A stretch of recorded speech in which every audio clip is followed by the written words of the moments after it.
Good morning, everyone. Welcome to THG News Today with Mervyn Henley. It's great to be here with you this morning. I trust that you had yourselves a wonderful weekend. For some of us, those of you in the Caribbean, it was a long weekend. And so we here at THG News and THG Network, we decided to take the day off as well. So it was a great, relaxing and restful long weekend. The news, of course, is sponsored, powered by Carl & Sons on St. Maarten. St. Maarten, good morning, you guys.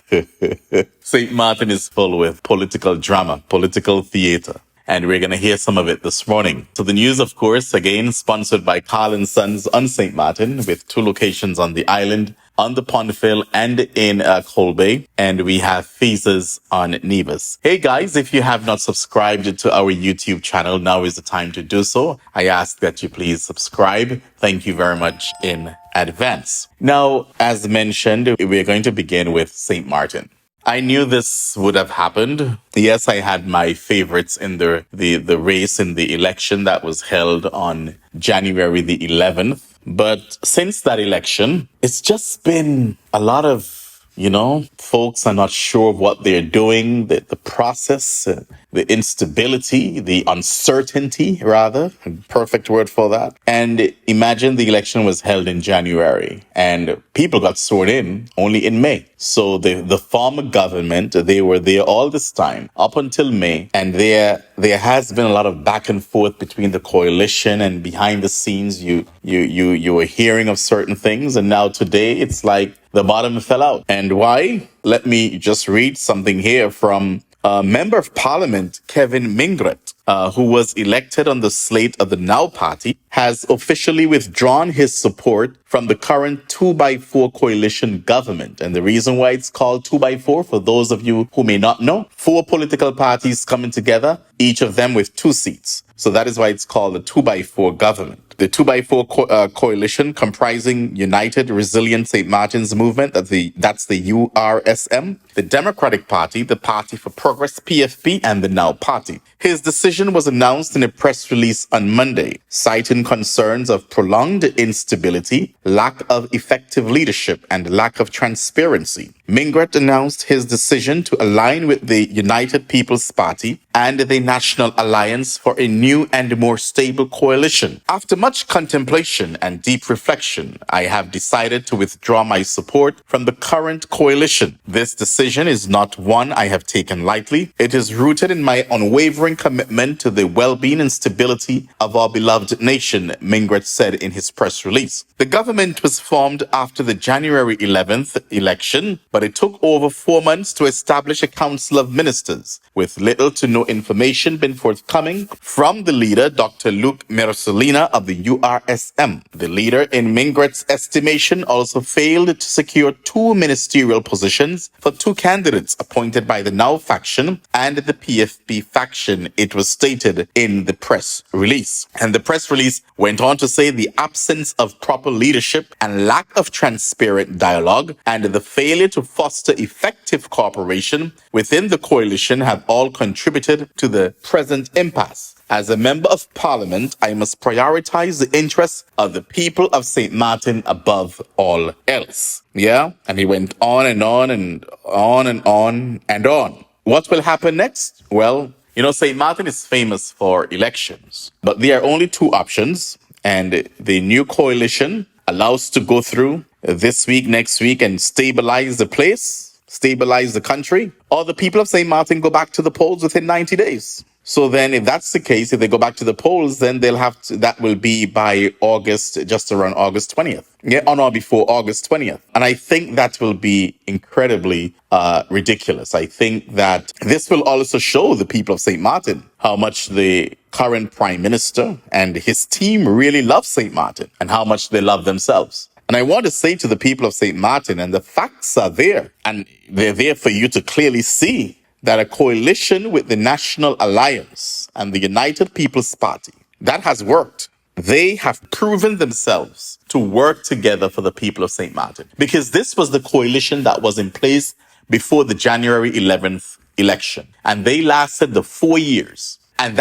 that's the first time in, I think, 18-year history, that a coalition a government lasted for the full term on St. Martin. So that must count for something. That must count for something for the National Alliance and for the United People's Party. And so we'll see what happens. We have capable people, competent people, ready to be Prime Minister of St. Martin. We have Honorable Omar Otley. We have Honorable Egbert Jurendi Duran. We have Honorable Silvera Jacobs, who was the most recent prime minister, former prime minister. So they're capable people, right? And so this government is going to fall, obviously. Well, it will be the shortest stint. What? Minister Suning a couple of weeks ago?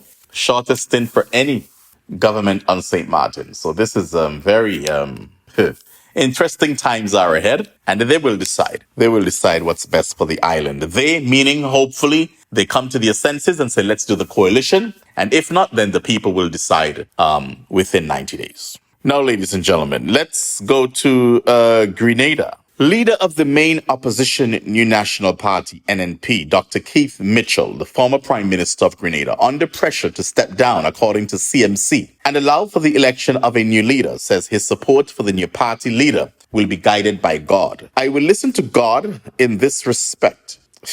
I don't even know why I repeated that, why I say that, because I am not sure why these politicians, they're always including God in their dishonesty, in their lies, always including God in their mess. You have a decision to make. Well, step down and you're talking about, oh, you're going to be guided by God after all these years in office, after all these years as a member of parliament, almost 50, 60, 70 years, whatever it is, and you're going to be guided by God? Give me a break. And then he went on to say, no one will force Keith Mitchell. The arrogance. NNP means too much to me, Mitchell told a news conference called to outline the activities marking the party's 40th anniversary. Therefore, when I go forward and say this is a person I am supporting, it comes from my belly. So you know what he wants to do? He wants to anoint the person, really. He's not interested in passing over the baton to whomever the executive chooses. He just wants to handpick that person to be leader, to carry out his work so that they can be his puppet. That's all this is. Let's continue. I will not play games, and no one could expect me to play games with the future of this country, said Mitchell, who founded the party. Mitchell recalled his decision to return to Grenada in 1984, saying he has not regretted that decision despite giving up a job that was offering him a lucrative income. Anyway, sometimes, friends, I have not regretted 1 minute of it. I am at peace. I am happy having served Grenada, having given my all. I was not perfect. I made mistakes, but I believe that I have affected the lives of a lot of people, and I go to bed feeling proud of the contribution that I have made to my country, he added. The NNP, which lost the last elections in June 2022, is set to hold an overdue convention later this year. And that's another thing again. The convention was due a long time ago. But Mitchell, he's just holding up the process because it's my party. I own this. But he has been under pressure to name the date for the convention, with at least 2 opposition legislators indicating a willingness to vie for the position. Yeah, that's Grenada. Now, finally, we look at some good news coming out of St. Vincent. And I think a couple of weeks ago, I would have mentioned here on THG Network that I see now where the government of St. Vincent, they're trying. They're now trying. Probably there was a long-term plan, but now you're seeing that plan come into fusion, right? You can't even say because an election is around the corner. So these things that are happening now, what is actually unveiling now, it had to take a process, right? So I must give kudos, to Ralph Gonsalves and his administration. There's still ways to go. There's still ways to go because I still think that there are a number of people on the island who are not doing well and who are not satisfied and who are still looking for jobs and improvements in their lives. But I believe that in this current term of the present administration, that they are really making waves on St. Vincent. But let's read what I have here. Minister of Tourism, Civil Aviation, Sustainable Development and Culture, Carlos James, in collaboration with the SVG Tourism Authority, has made significant progress in connecting the major source markets to the destination by introducing new routes and flights. I am thrilled to announce, according to the minister, that beginning Saturday, December 7th, American Airlines will commence 2 new routes to St. Vincent and the Grenadines once a week from Charlotte, North Carolina, and JFK, New York. The new flights to Paradise, St. Vincent and the Grenadines will enhance air access and boost our tourism sector. Tourism is undeniably a significant contributor to our GDP. As the Minister of Tourism, I am honored to lead the transformation of the tourism sector in St. Vincent and the Grenadines. In welcoming the additional flights, he underscores that all our tourism stakeholders are the foundation that helps create the product we call Destination St. Vincent and the Grenadines. The minister credits the industry's progress to its stakeholders and vows to further improve accessibility, accommodations, and attractions. But that is good for St. Vincent and the Grenadines. We've been hearing a lot about increasing flights or new flights from American, from JetBlue, from United to Delta to a number of the islands. You heard about over the weekend, I would have sent out something regarding the British Virgin Islands, where American Airlines, they have committed to remain in the British Virgin Islands all year round. We note that additional flights will be going into Anguilla shortly, and that's because of increase in traffic, increase in visitor arrivals, increase in hotels doing so well. So American Airlines, they decided to put flights there on Anguilla. We've been hearing about the same thing in St. Lucia. Antigua, they have announced that there are a number of flights adding to Antigua, their route, and good stuff. St. Kitts, they have announced, the Honorable Marsha Henderson, Minister of Tourism, I think was about 2-3 weeks ago, she would have announced additional flights into St. Kitts. Just flights everywhere, except for one island. Nothing is happening for some reason as far as tourism and airlift. Nothing, except for one island. I believe by now, if all these islands around you're hearing about, now tell me, which one of these islands you're not hearing about? Nothing at all about airlift. Nothing at all about tourism arrivals. Absolutely nothing. Heaven help us.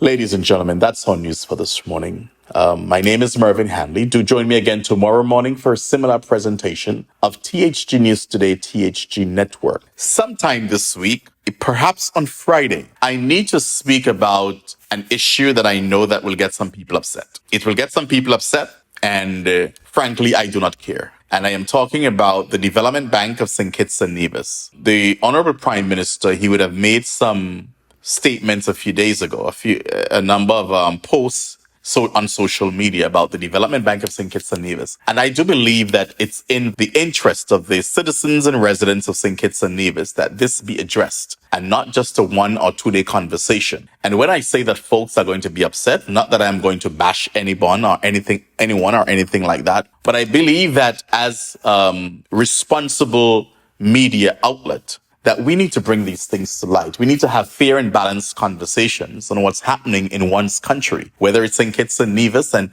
whether it's Anguilla, whether it's St. Maarten, because I believe the media is the voice. We are the voices or the voice. We are the voice for the people. And we cannot just leave that for politicians, because you're always getting dishonest comments from politicians. And yes, some of us in the media, we do have our bias. But at the same time, let me speak for me. There are politicians and political parties and governments that I may support, and I'm human. We support them. But at the same time, I also think that if you're being fair when it comes to THG Network and when it comes to Mervyn Hanley, that I can also, there's the professionalism hat where I can be very objective. And I just believe that there are a number of matters out there that's affecting and impacting lives, and somebody has to bring it to the people. And if therefore, sometime this week, I think a conversation needs to be had about the Development Bank of St. Kitts and Nevis. Until tomorrow morning, God's willing, at 6 o'clock Atlantic Standard Time, do join me again for a similar presentation. Have yourselves a wonderful day.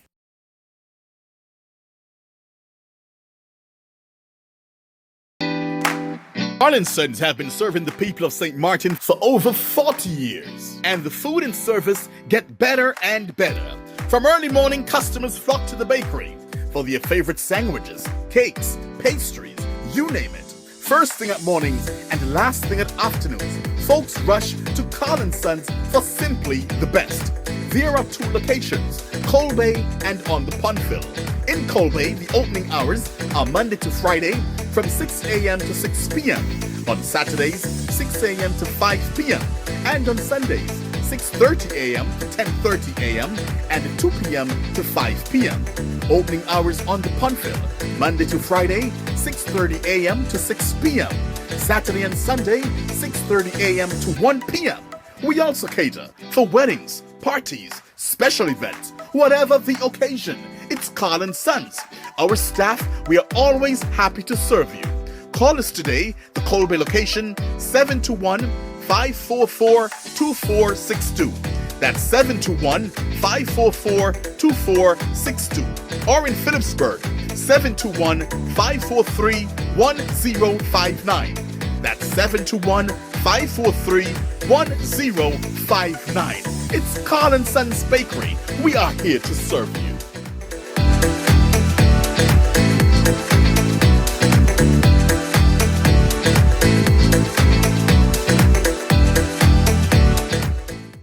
Nevis, satisfy your sweet tooth at Feaser's, the cozy spot in Charlestown, known for its mouth-watering ice cream and dal parade. We are open Monday to Saturday, 8 a.m. to 5 p.m. Come in and sample our patties, sandwiches, air-fried wings with fries, hot dogs, rotis, and now our famous smoothies, in all flavors of course. And don't forget to try the famous bus-up shut and saltfish.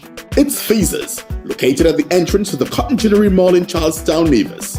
They're also available by phone, so place your order by calling 1-869-665-2458. Don't ask about the rest, just try the best.